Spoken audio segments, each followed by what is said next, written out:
Welcome everyone to The Truth About Dieting.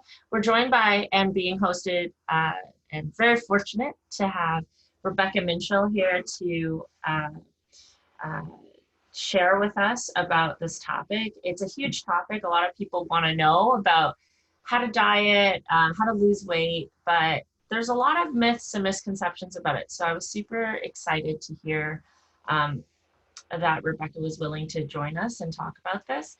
Rebecca is a holistically minded dietitian. She believes that food is the cornerstone of well-being and is complementary to life. Shouldn't be too overwhelming or restrictive. So she likes to use mindful eating approaches and focuses on what works best for each individual that she works with. I really have the great privilege and pleasure to work with Rebecca as my colleague. And as a naturopathic doctor myself, I've always found that her insights and support with my patients has been super advantageous. So we're really lucky that she's willing to be here with us today. After obtaining her undergrad degree in applied human nutrition at University of Guelph, Rebecca completed over 1,400 hours of clinical placements to obtain her master's degree in nutrition communication at Ryerson University. She's got a wide experience in terms of treating a wide range of health disorders, chronic illnesses that includes diabetes,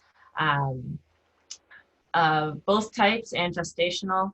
We're talking about obesity and weight loss. She works with a lot of folks with hypertension, which is high blood pressure, and disordered eating and mental health conditions relating to their relationship with food. So she's got a wide range of experience. Rebecca also has training in nutritional psychology and cognitive behavioral therapy and meditation. So she likes to bring that into her practice. Being passionate about mental health and well-being, she loves sharing her knowledge to help others feel healthier and happier. And beyond dietetics, Rebecca is also a singer-songwriter and musician. So she loves connecting with others and really staying open to new experiences and keeping a creative lens, I think, in life, which is always helpful when we approach food and approach sort of different ways of eating healthily. So in nutrition and dietetics, I want to sort of also mention the differences in training as a registered dietitian. So as you know, Rebecca is a registered dietitian who is licensed by the College of Dietitians of Ontario as a regulated health professional. This is in contrast to some unregulated professions and certifications that other folks might have.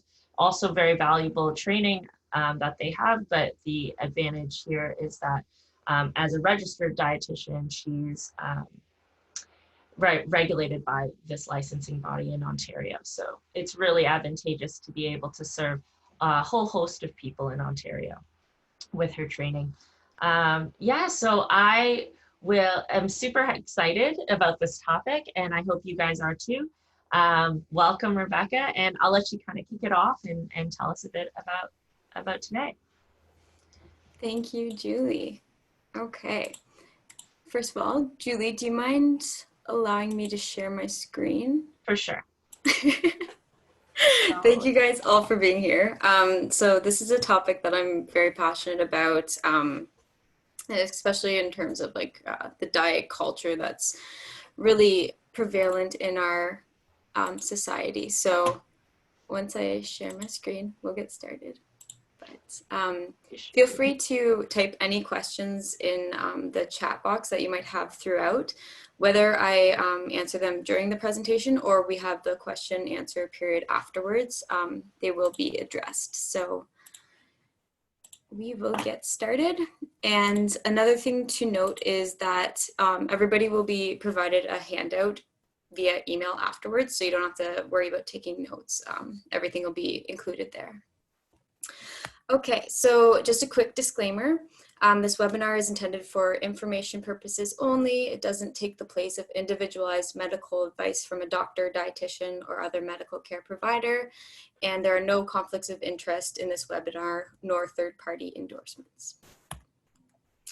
Okay, so we'll get right into it. So do weight loss diets work?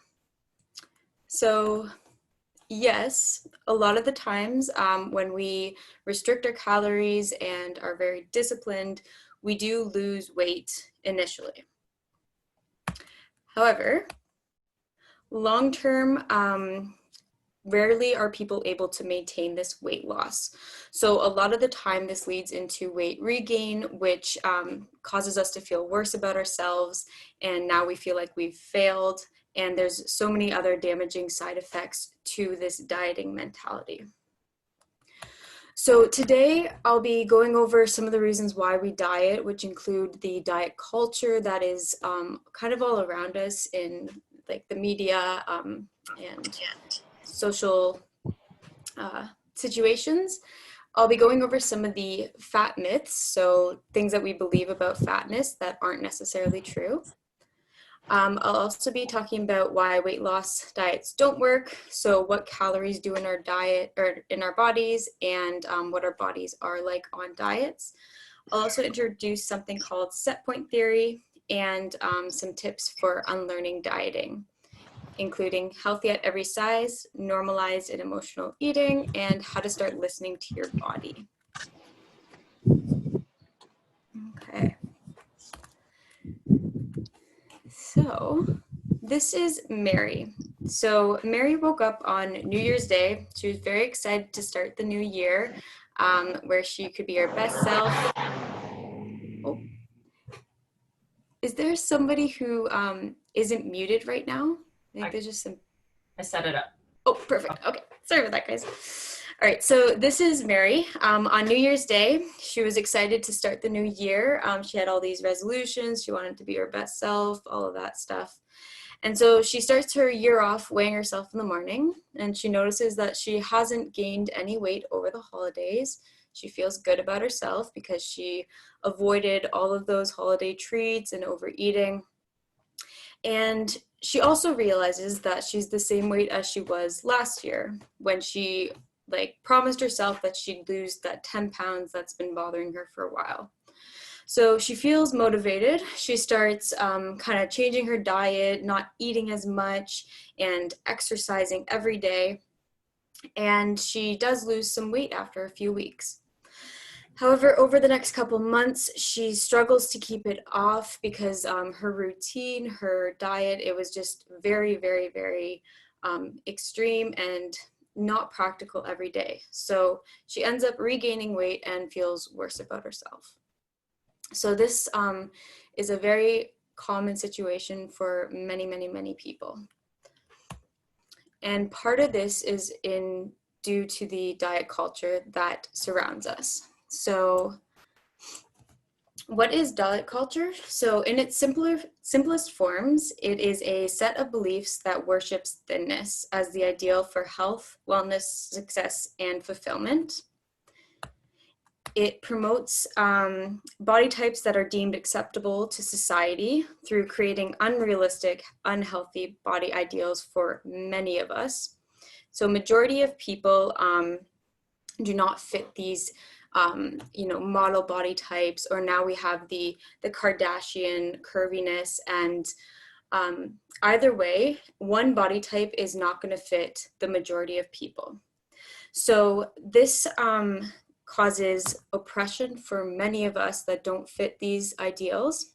So this also includes people in larger bodies, women, trans people, people of color, people with disabilities. So there's a large population that just never will reach these standards.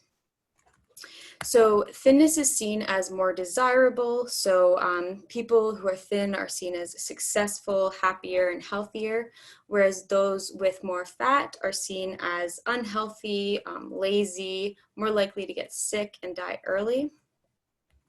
And this negatively affects our self-esteem because we are obsessing around food and our bodies, and it takes away from more worthy personal goals. So if you see on the right of this side, this is just some of the things that diet culture comments that we have that are actually quite normal, unfortunately. So anything like, oh, I'm being good today, or it's my cheat day, I'm starting such and such diet, or talking about food because it's so bad for you, or looking down on your body like I'm disgusting or I hate my body.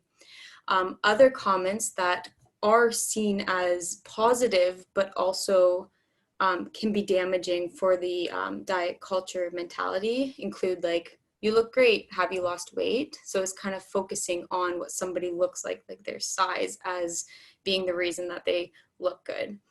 And it's okay, I'm going to the gym and I have so much willpower. So as much as we think that some of these are positive things, it's taking over a lot of our brain capacity. So some examples to ask yourself, maybe to just gauge if diet culture has kind of impacted you, are you overly concerned with your body size or the effect of food choices on your weight? Do you feel guilty or ashamed of your eating habits? Do you avoid certain foods that you believe to be fattening? So if you did answer yes to any of these, first of all, don't be alarmed, only aware. And this is a much, much, much bigger issue than placing the blame on yourself. So unfortunately, a lot of the time with these diet culture, it's a lot of blame put on the individual, when really it is an entire system that is working against the ways our bodies naturally work. So part of this is also fueling a fear of fatness. So we hear about this obesity epidemic, which makes us fear the fatness, food, all of these things. And even healthcare professionals sometimes can see weight as a sign of non-compliance. So that means that they might tell somebody you need to lose weight, and then if that person doesn't do it, they're blamed for it. And when really, like I was saying before, there's a lot more going on.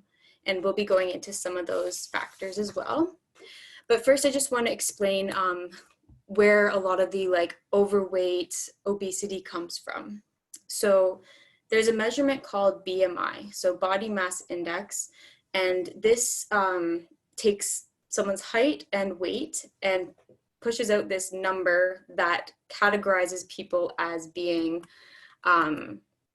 underweight, normal weight, overweight, and obese.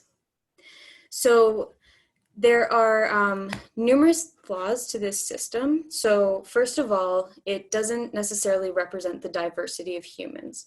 So the sample that was used to get these weight ranges and numbers was a sample of Caucasian men, which is not exactly the body type that the majority of people have. So again, women, it doesn't count for other people of different ethnicities. And so it's not exactly fit for everybody. Secondly, it does not represent health. So a lot of the times we,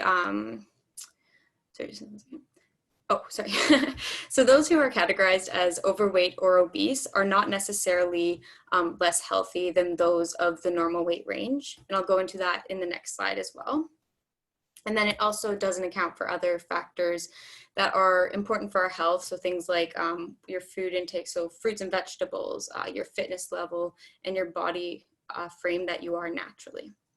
So another way that some people refer to the body mass index is the BS measuring index. So just something to keep in mind, like if you ever have been fixated on a certain number because it's in the healthy range, just to remember that that might not be the healthy range for you. So it's taking it away from the numbers and looking more on the lifestyle and feeling good. So I'll be using the term fatness as more of a descriptive term as well. So the word fatness has a lot of negative connotations around it just because of those fears of like fat phobia, when really to take away from that negativity, it's more just thinking of it as an adjective. You know, it's the same as saying like, I have brunette hair. Like it's just a way to describe something. All right, so a few of the myths that are circulating around fatness, these are things that we have taken for fact because they've been repeated a lot and they're not necessarily based on high quality evidence. So Some of these include how fatness leads to shorter lifespans. So there's been research that shows that people in the overweight category can live just as long as those in the normal weight category, and as well, or longer even. And then similarly, those who are in the obese category can live just as long as normal weight. The second one is that fatness plays a large role in disease. So although there are higher prevalences of many diseases in heavier populations, this doesn't mean that fatness is the cause. So you could think of it kind of like yellow teeth doesn't cause lung cancer.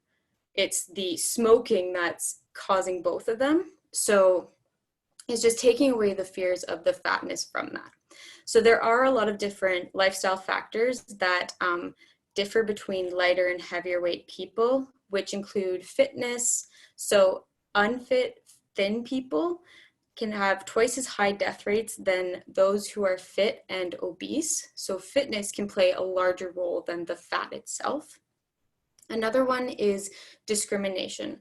So discrimination is very prevalent in heavier populations, and this can cause stress, and stress is something that is a risk factor for many diseases as well. So just other things to consider than just weight. And lastly, the idea that weight loss improves health.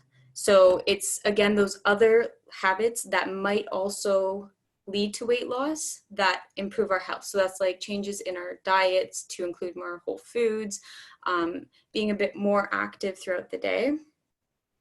And there's been studies that have shown that those who lose weight through liposuction, so basically they've had fat removed from their body, do not have any improvement in their health. So again, the fat itself is not necessarily causing all these concerns. So it's looking at the broader picture of it all. So these obesity and fatness myths can lead to a lot of that weight gain and loss cycle because we have the fears of food and body image issues, disordered eating, weight stigmas, and the discrimination, as well as poor health. So we all have an ideal weight that our body wants to be in and is best for our health. And I'll be going over some strategies for how we can accept our bodies and find that range that is perfect for us.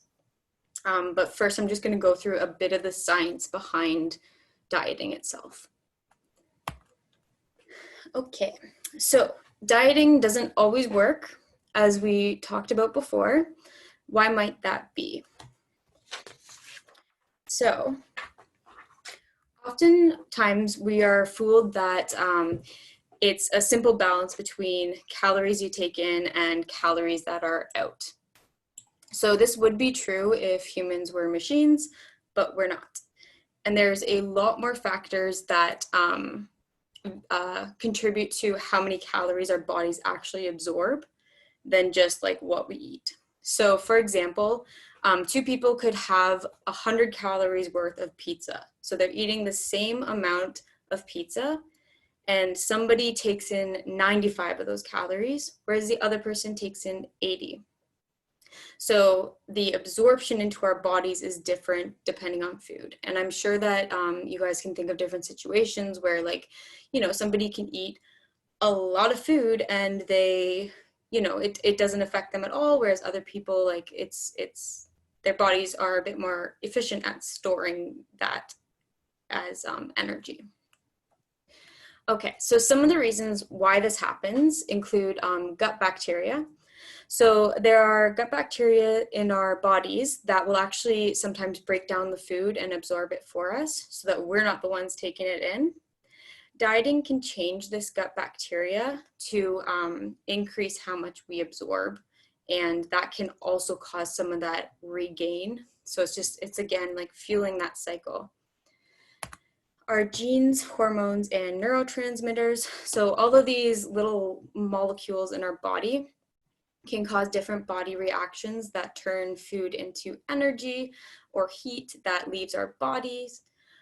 Other body reactions, and this is where it can depend person to person, include like, do we turn it more into fat stores, or do we burn it off during exercise more efficiently, or are we building more muscle? So everybody kind of has their own way that their body knows how to use energy in its best way for you. Other ones, so medication, certain diseases can change our weight, as well as our emotions and stress, which can cause, especially stress, can cause more GI, like gut disturbances that impact our metabolism, so how we burn energy as well. And different environmental toxins like plastics can mess with our endocrine systems and increase fat storage. So not to be alarmed by any of this, it's just more getting an idea that there's a lot more going on in our bodies than just like eating food and like a balance scale. So we're a lot more complicated than that. So there was a study done in during World War II. So it's called the Minnesota Starvation Study by Ansel Keys. So he was a scientist that led an experiment to study and understand the effects of starvation on people. So he recruited 36 young men, I believe, and I could be wrong about this bit, but I think that instead of going to the war, they were able to choose to go into this study instead. So essentially this study would likely not be allowed today due to ethical reasons, but back then things were different. So these 36 young men were seen to be physically and mentally healthy at the beginning of the experiment. And they each had 12 weeks at the beginning where they had enough calories. So they were eating about 3,200 calories just to get their baseline, like what they normally are like. And then they underwent a starvation period for a number of months. So during this period, they were restricted on their calories. They were allowed to eat, chew bubble gum and, or not bubble gum, just like flavorless gum and coffee in between meals, but then their meals themselves were less than what their bodies should be having. So essentially during this time, they monitored what was happening when these men were not getting the energy that they needed. So some of the outcomes included food preoccupation. So their days started to revolve around when they would eat. The men reported dreaming about food and the restricted items that they weren't allowed to have, so things that were higher in like the calories and fat. They talked about food. They became agitated if the meals were delayed.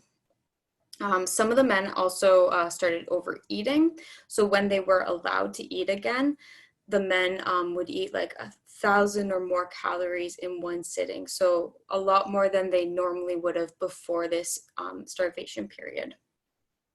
Another side effect were mood swings. So the men who used to be very like lively, talkative, and debate with each other became irritable, anxious, and withdrawn, increases in anxiety and obsessive thinking.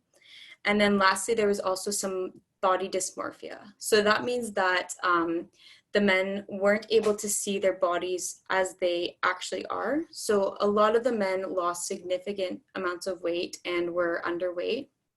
However, they didn't see themselves as being underweight and became a bit preoccupied about their stomachs, felt uncomfortable when they were, bloated or constipated or gaseous. So all these things that weren't factors before the experiment. However, luckily and thankfully, once the men began the restoration phase where they were given the proper amount of nutrients and being supervised during it, they were able to normalize their behaviors again. All right, so what happens when our bodies are on diets? So when we restrict our calories, what's going on in our bodies? So as was mentioned before, initially we can see weight loss because our bodies are starting to burn some of those stores. So fat and carb stores, and sometimes even our muscle stores. A lot of the time, because we are mostly water, when you see day-to-day weight changes, it's more of a sign of your water weight than actual like mass weight losing, because Yeah, so that's the more flexible one. So it's more just dehydration than anything else. But longer term, when we continue to not eat enough calories, our bodies go into more of a starvation mode. So they're trying to keep us alive. They're trying to preserve any of our energy. So this means like our metabolism slows down, so we're not burning as much. And it can also increase our hunger signals and our appetite, because our bodies are just trying to get us to take in what they're looking for. Longer term though, our hunger signals can start to turn off, because that's using valuable energy in itself as well. We also can change our food habits, because we're less energetic, more tired than we normally were. So we might be choosing different foods than we regularly would as well.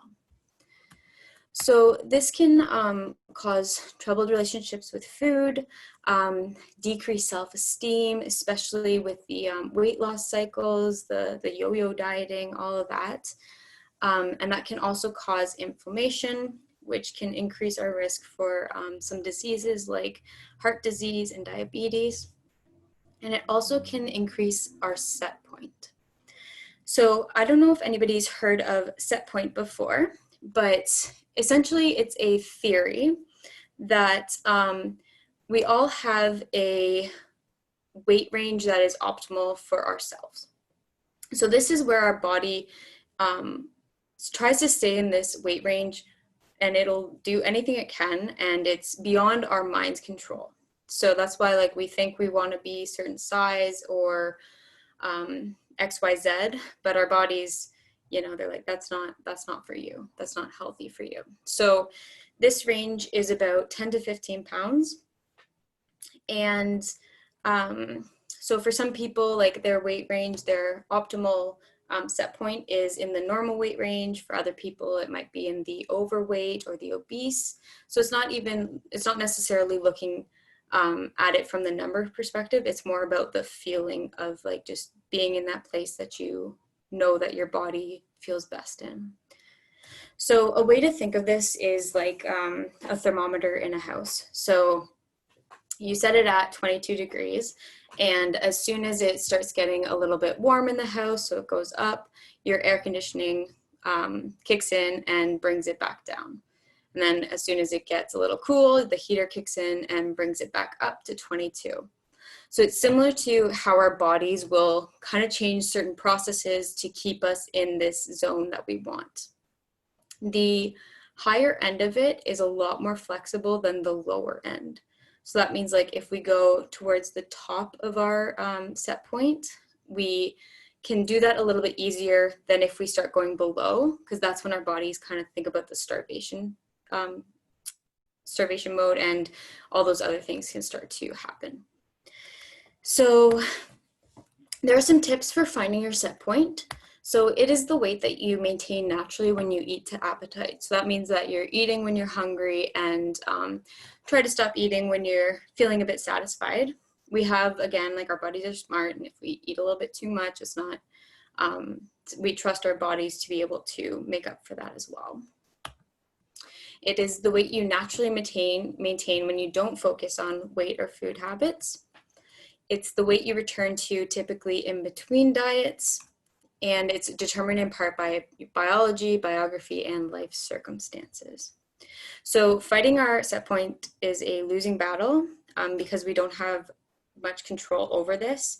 And so it's actually a lot easier to start to begin to live at peace with the body that you are in, and finding ways to listen to your appetite, enjoy movement, and food that you eat. So I'll be going through a few tips for unlearning dieting. So basically, first thing to recognize is, especially if you have resonated with any of the things that I've said before, is to always remember that this is a much larger issue than you as an individual. So if certain things have seemed to be true for you, it's just be compassionate. It's just more of an awareness. So these tips that I'm going to be going through are kind of just gentle ideas to slowly forget about all of those not healthy ideas that we've been told about our weight and our worth. So just something to keep in mind. Okay, so there's a movement called Healthy at Every Size. And so in dietetics, it's pretty, like, it's growing momentum right now. And so it started with a group of people who believed in respect and equality.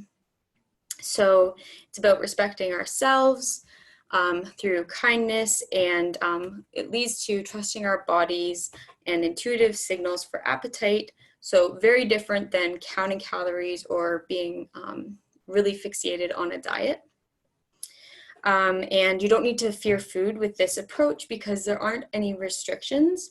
Instead, it's kind of looking at the underlying factors of our health and behaviors that support body acceptance and listening to our internal cues for hunger and appetite. So these principles, they lead to, oh yes, and regardless of our body size or shape, that is key. So these principles lead to very simple and inexpensive ways that are available to all of us to begin to tune into our natural, body's wisdom. So the principles are also based on peer-reviewed evidence, so there is science behind it, common sense as well, because we have a lot of knowledge in our brains that sometimes we just kind of don't allow to be accepted, especially if it's different than what we're being told. And that can happen a lot with this diet mentality and the thinness, because there are these external ideas that this is what we need to be, when inside, deep down, we know that that's not really how we are. So, and lastly, nutrition science. So it's just remembering that your worth is not in your weight. So you're so much more than your body shape, your weight, your physical appearance, everything like that. Okay, so this is a quote by Ellen Sater that goes through what normal eating is. So normal is in quotations for a reason, but essentially normal eating is, so I don't know if my video is in the way, going to the table hungry and eating until you're satisfied. It's being able to choose foods that you like and eat them and truly get enough of it, not just stop because you think you should. Being able to give some thought to food selection so you get nutritious foods, but not being so wary and restrictive that you miss out on enjoyable foods. Giving yourself permission to eat sometimes because you're happy, sad, or bored, or just because you feel like it. Mostly 3 meals a day, or 4 or 5, or munching along the way. So again, sort of whatever works for you. Leaving some cookies on the plate because you know you can have some again tomorrow, or it's eating more now because they taste so wonderful. It's overeating at times, feeling stuffed and uncomfortable, and it can be undereating at times and wishing that you had more. So one of the big things is trusting your body to make up for any mistakes that you have in eating. So times that you're like, oh, I shouldn't have done that, but know that your body's, they want to keep you alive, and they will make up for all of that. So it takes up some of your time and attention, but it keeps its place as only one important part of your life. And in short, normal eating is flexible. So if you look at that list, there's pretty much anything is okay. And it varies in response to your hunger, your schedule, your proximity to food, and your feelings. So no one size fits all.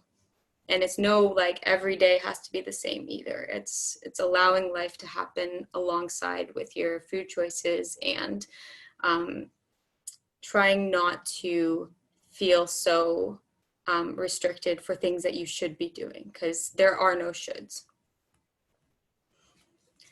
So very, very, very quickly, I'm just going to go through basics nutrition of like the macronutrients, just to give us an idea of like the whole foods and whatnot.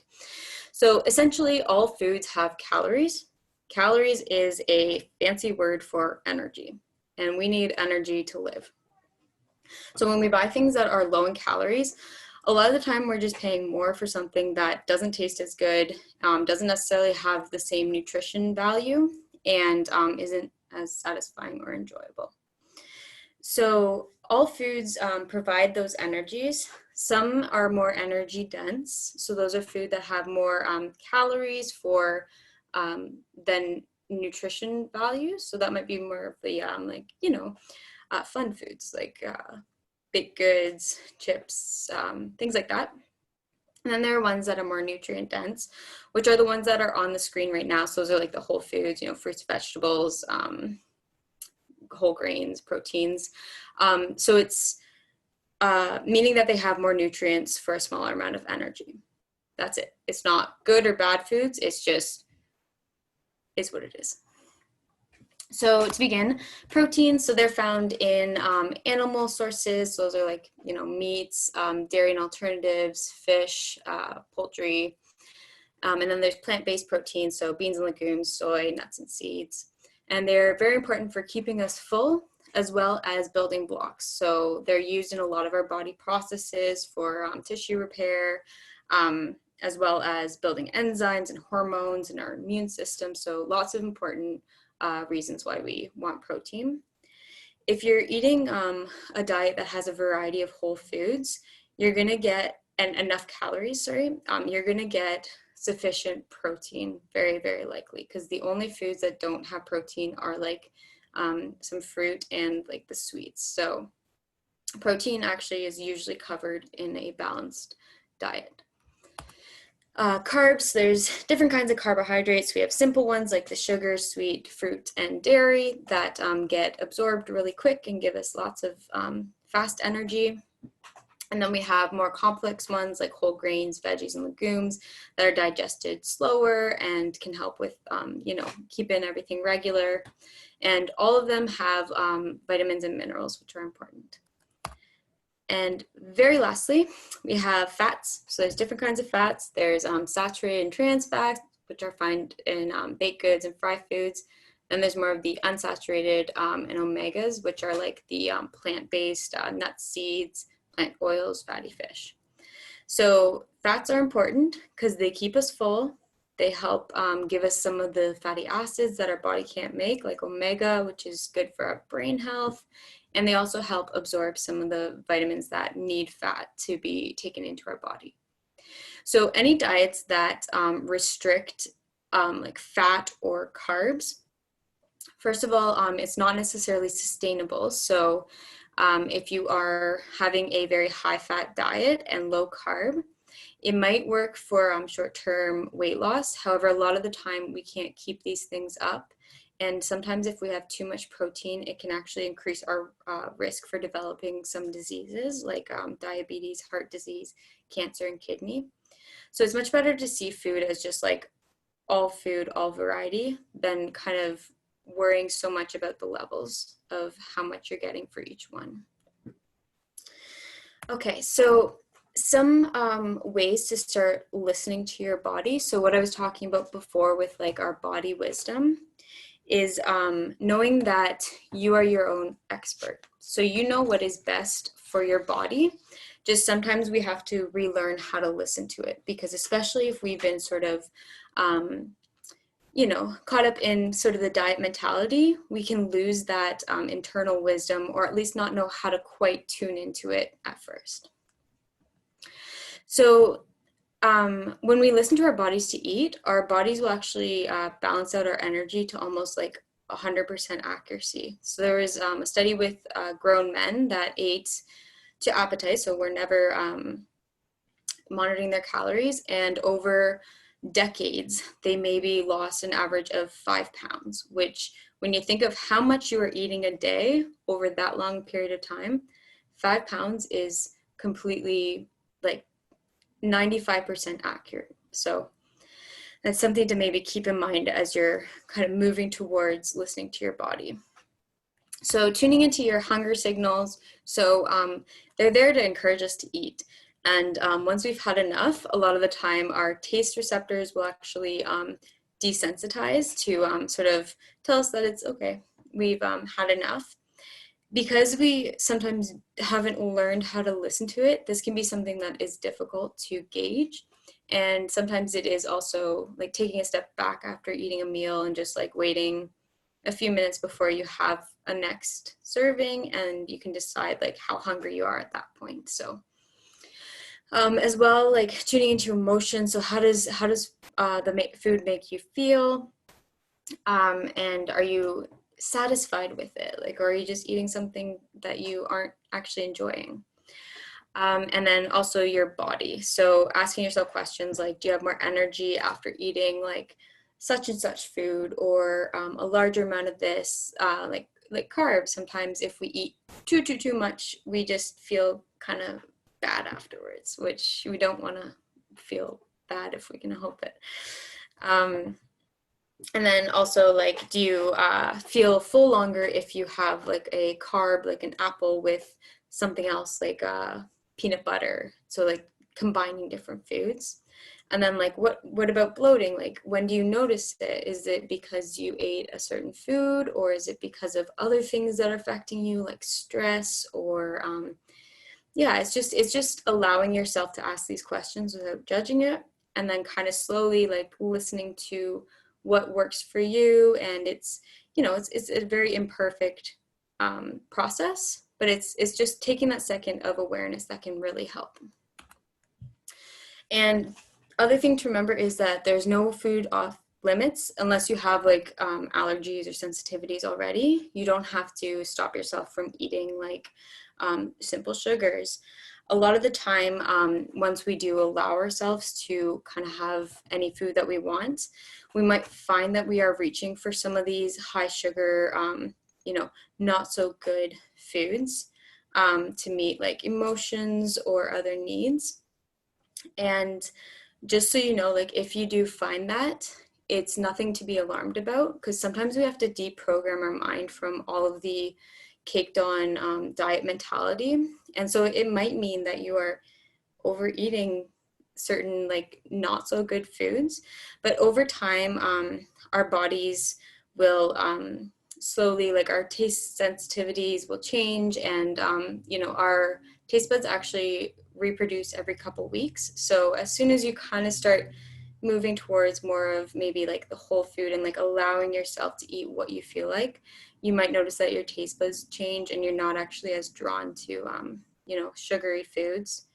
As well, when you allow yourself to eat something that's not off limits, it's not as tempting to eat it anyways than something that you say like you shouldn't have. Because a lot of the times when we say we can't have something, the inner rebel will come out and we just want it because we can't have it. So guilt is also reduced a lot of the time. So similarly, when we are guilty, it can actually kind of mess up our metabolism. So there's studies that show that women who felt guilty after eating cake actually gained weight, whereas women who saw it as more of a celebration and enjoyable experience stayed more stable with their weight. So something else to keep in mind with this. And it's important to start with small changes. So this could be something as basic as like, you know, like trying to eat maybe a bit more vegetables to feel full throughout the day, and like thinking about why these things are good for our bodies. So like, you know, you're getting nutrients from them instead of seeing them just as calories. Like it's food, like there's so much more to it than this number. And most of all, it's about the flexibility and variety. So allow yourself to be flexible with it all, to know that like some days are going to be easier than others, and stay gentle, be gentle with yourself, because like change takes time. And if you've been kind of stuck in a certain mind frame for a long period of time, it's not going to be overnight that you just snap out of it. It's gradual changes, and a lot of that self-compassion too. So I'll briefly touch on emotional eating. I know we're running out of time. So basically, a lot of the time we use emotions to manage, or sorry, food to manage our emotions. So whether we're like angry, sad, bored, it temporarily helps us feel stable, and that's normal. It's completely fine. The problem happens if it's the only coping mechanism that we have. So especially if it's tagged on to the diet mentality of like fears of gaining weight after eating, it's just like double whammy of not good stuff. So again, first of all, it's just acknowledging that you do maybe eat because of emotions. That's a good place to start. And then know that it's played a valuable role in your self-care up to this point, and it was the best way that you knew how to deal with emotions until now. So when you go to eat and you kind of feel like, okay, what am I doing this because of an emotion or because I am hungry? You can ask yourself, am I hungry? If it's no, then ask yourself, like, what am I feeling? What do I need? So like, do I need a hug? Do I need to call like a loved one? Do I need to go for a walk? Do I need to just stand up and go outside? Versus just, you know, the habit of maybe reaching for some food. If the answer is yes, I'm hungry, then eat. So, okay. And just a few tips to like begin to start respecting your body a bit more and being more self-compassionate include the being gentle. So there's no reason to be ashamed of your body. And there's no reason to be ashamed of wanting to change it either. Enjoying your body, recognizing your value and uniqueness. So everything that your body allows you to do, all the things that you are that are beyond your body as well. Being proud of who you are and knowing that you are worthy regardless of your struggles with food or weight or anything else. You are just as valuable as and respected as anybody else. And just some other lifestyle factors that, again, can impact our health and just better ways to look at it. So instead of thinking of exercise as something that's like vigorous and you have to work out and it has to be like such and such, blah, blah, blah, blah, blah, you can move for fun. Like find an activity that you enjoy. If you enjoy exercise, like workout, by all means do it. Like if it's giving you that fulfillment, that like release, that all the good things about exercise, you can keep doing it. And it's just more, don't force yourself to do it if you're tired, if you need the rest, if you don't enjoy it. There's other ways that you can live actively. So even just like going for walks, take a walk with a friend, joining a class or a team. I mean, once COVID kind of calms down a bit. Cleaning the house, taking the stairs, gardening, parking farther away from wherever you're going, stretching every hour, standing up, walking meetings, even like playing childhood games like hide and seek or tag can be alternatives to just going for a workout. As well, sleep and rest, obviously very important. Stress management. So if you ever are interested in meditation, breathing, relaxation techniques, yoga can also be a good one that mixes in both of those factors. Just don't be too hard on yourself if you're not perfect, like if you're not sleeping or exercising or doing anything that you think you should be doing. Just throw out all of those shoulds and just know you're doing the best that you can. And a couple cleanses that are actually pretty good for things are social media cleanse. So anybody on your social media that makes you feel worse about yourself, you have the power to unfollow them. Like just don't even think about it. You need to take care of yourself first. If you aren't even on your phone and you're going day-to-day life and you're thinking about somebody else's life and comparing it to yours, that's not good. That's not good for your own mental health. So unfollow. You can look for other, more positive things to follow to kind of start getting that better mindset and being around that. As well, wardrobe cleanses. Clothes should fit you. You shouldn't have to fit your clothes. So wear something because you want it, because it feels good, because you're comfortable. If you want to wear makeup, do it. If you don't. Like, don't worry about the trends that don't align with what you want to do. So.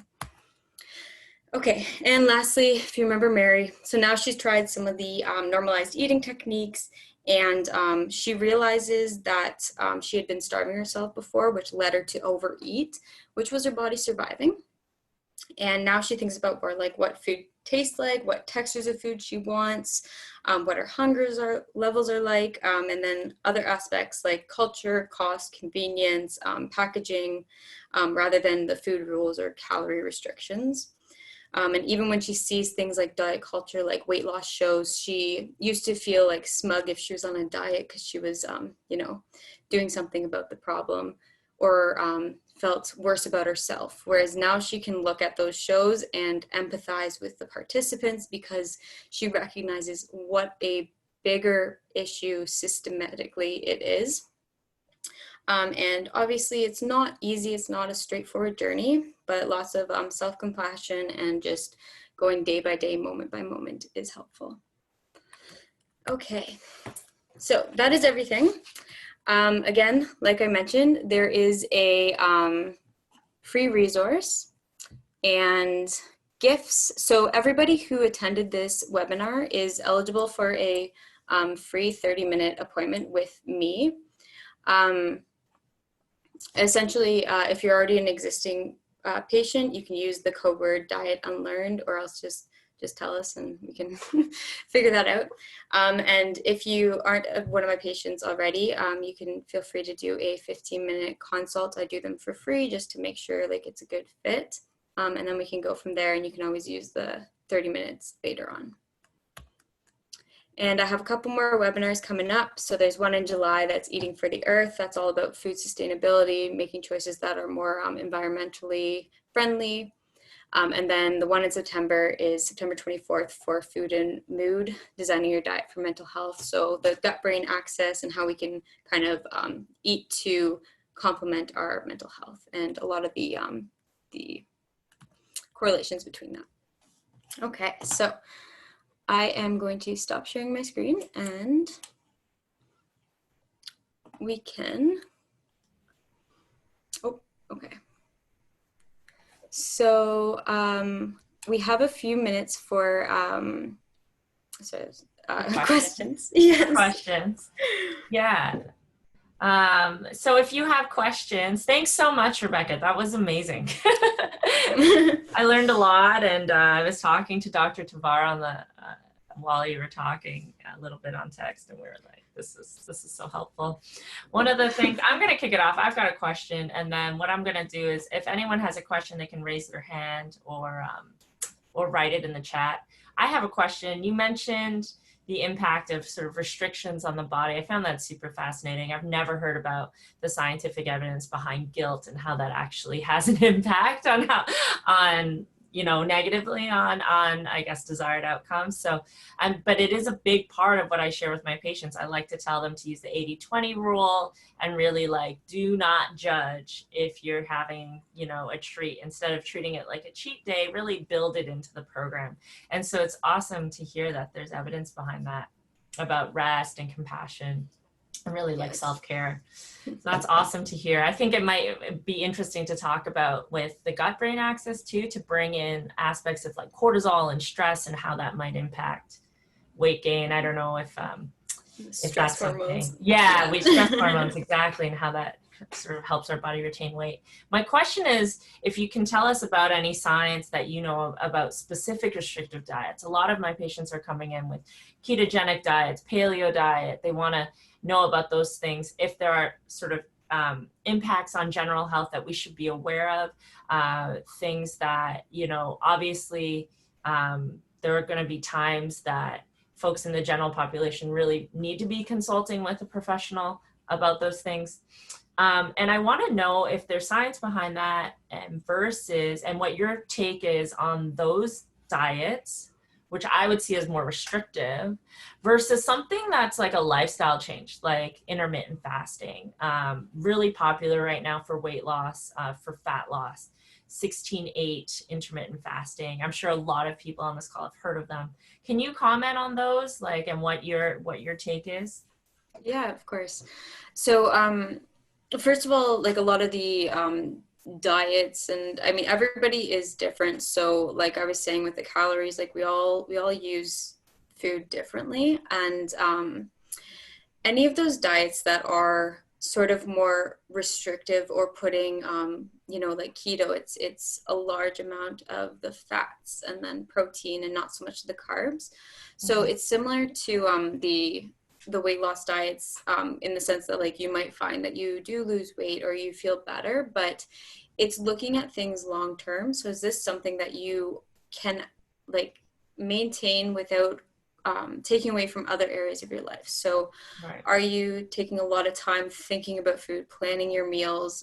Is it more stressful just trying to figure out like, oh, I'm going to eat dinner with a friend, like do I have to bring my own food? And versus kind of having more of that flexibility. So it's not saying that you can't eat more fat necessarily, it's more just allowing that wiggle room without having that guilt. So a lot of times when we do have these ideas of what we need to eat in terms of like percentages of protein and all that, it can take away from a lot of the enjoyment that we get from food. And then I honestly, I feel like if food takes up way too much of your mental time, you don't have time for other things that are more enjoyable. So that's the way I see that. And then in terms of the intermittent fasting, so that is more of like the lifestyle. So for anybody who doesn't know, intermittent fasting is like choosing certain times of the day where you eat and then other times you don't eat at all. So similar to with the other diets, it's more like, can you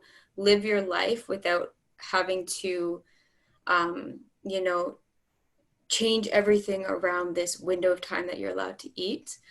There's a lot of reasons why we say like breakfast is really important. And so that's like, if you're starving yourself throughout the day, it's, you know, you're actually more likely to overeat later on because it's that your body's hungry and you're trying to eat more. So I think intermittent fasting is definitely something that is can be appropriate for people. However, it is still looking at those other factors of like, how does this make you feel for the rest of your life, like everything else going on, and Sustainable.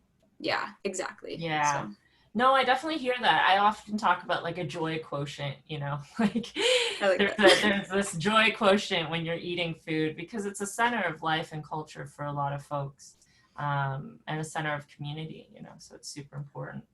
that. Great. So we've got a question here from Saruka. I don't know if you can answer it. It's can you read it in the chat, Rebecca? So she's Yeah. asking, they're asking, I was wondering if you had any recommendations for natural foods or vitamins, minerals that can boost your serotonin levels. Thank you. Okay. Okay, great. That's Yeah. fun. So for anybody who doesn't know, serotonin is it's like the happy hormone. So it's helps with our mood. Yeah. It's a neurotransmitter. Neurotransmitter. Oh, sorry. Yeah. So anyways, so serotonin levels, things like vitamin D, so from the sun, we need it. So sunlight and then taking vitamin D, whether it's through your diet. So there's like, you know, cow's milk, things like that, that are fortified with vitamin D. A lot of the times we might not have enough, especially in Canada, because sunlight is a really good source and we are in winter for too long of the year. So vitamin D supplements can really help with that because it's needed to make that serotonin. Otherwise, in terms of the mental health part, a lot of it is also just going through the looking into more of the whole foods and versus the processed foods rather than even like thinking as much about the supplementation. It's more of like the full body of your food habits. So things like sugar can really affect our moods and caffeine as well. So yeah, that's like in a nutshell, if that helped. Yeah. Yeah. Well, I mean, yeah, I think this is really interesting because serotonin, a lot of people like relate it directly to mood, typically around depression, right? Because a lot of people, we use serotonin reuptake inhibitors Yes. as medication for serotonin. So a lot of times people look at that. I think this is going to be touched upon a lot in your eating for mental health talk in September, because serotonin, it's 90% of serotonin in the body is produced in the gut. So much related to diet. Mm-hmm. And yeah, I think the amino acid bit is very important there, and probably Yes. yeah, like some tryptophan rich foods, right? Because tryptophan is the building Yes. block of serotonin. Yes. And So what are some tryptophan rich foods that you think of? so tryptophan, there's also like the HTP, Yeah, which is the, hydroxy version. yeah. So We can add that in the handout. yes, I can. Tryptophan rich foods. But yeah, they're like in everything because it's an amino acid, so it's in proteins, Saruka. I hope that answers your question. But yeah, there's a lot of tryptophan rich foods like protein sources, eggs, nuts, seeds, really what Rebecca was talking about. And like, I think, Rebecca, what you're saying too about like how we eat is so important, because that's actually determining how we absorb, like how optimal is it that we're absorbing our amino acids and digesting it. So I'm super excited for your September talk, actually, because I'm sure you'll go way into it. Are there any other questions that people have? Saruka, does that answer your question? You can maybe reply in the chat here. Love it. Yeah, great. We are, Saruka says, excited to learn more about mental health and foods. Yeah, I'm stoked too. I think, Rebecca, that you've got lots to share, and I love the way that you break it down. It really helps, even as a health professional, like understand, okay, where's the evidence lie? Like, is it supporting this? What does it support? And it's cool because we, like, a lot of times people think, oh, you're just telling me that because I need to relax, right? Like, you're just telling me to relax, but actually, no, it's true. It's true. Yes. There's evidence to support that. Okay, great. Well, it's 1:05. If there are any other questions, just reach out to us. You can DM us on Instagram. You can send us a message on Facebook. And you can email Rebecca directly, rminshall@aurummedicine.ca. She's on our website too. And what Rebecca's gonna do is she likes to put together everything, and we're gonna post this on our blog. So you'll be able to review the webinar if you need, and then also you can find the handout there. So we'll email that to you directly, anyone who's arrived today. And yeah, thanks for the 30-minute free follow-up. That's a great giveaway. I think it's a huge value for folks. Because it's great to see people like really, especially these days, like putting themselves first. It's really hard to do that. So I want to thank you for your time and so much of your effort. It was a wonderful talk. Thank you, everybody who's come, and thank you, Julie. So yeah. My pleasure. Look forward to seeing some of you at the next webinars too. Yeah, I'm excited for that, Eating for the Earth. All right, take care, everyone. Have a great day. Bye.